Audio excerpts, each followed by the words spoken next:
relatives there. Can you tell me more about the impact of the quake?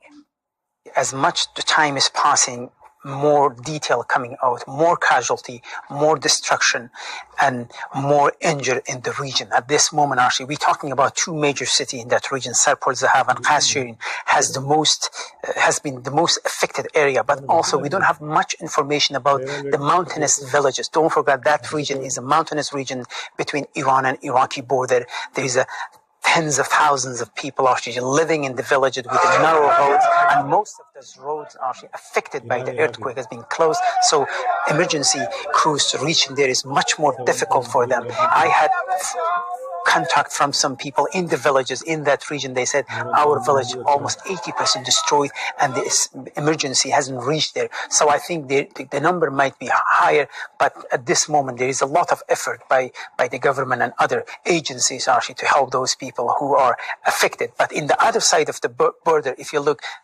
Halabja and Darbandi Khan, two major cities in Iraqi Kurdistan, pretty much as close as those two Iranian cities, but they have been less affected by the earthquake. 7 people killed in Iraqi Kurdistan, around 300 people injured, but the casualty is much, much lower than what happened in Iran. So is that because the area is less populated, or is it about the buildings?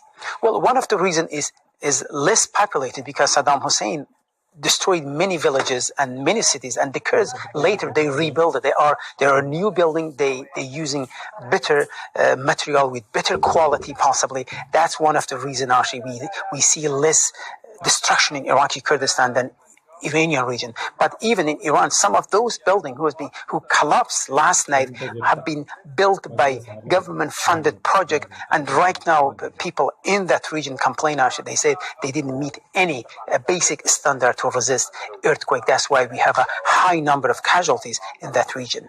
And does politics come into it in terms of, the response, or about how those buildings are constructed in the first place, and what priority is given to that region? Well, what we are hearing from Iranian leader, everything shows they really putting a lot of effort. Military and rescue response they're asking everybody to go there. But don't forget, this region is the impoverished region of Iranian in the border, and even 2 main hospitals in that 2 major city, they collapsed, and one of them has been almost 80% destroyed. And right now, if you want to take those who are injured to hospital, there is no hospital in that region. They have to transfer them to other cities in neighboring provinces, or they have been asking the military to set up a military, field hospitals in the region to treat those people who have been injured.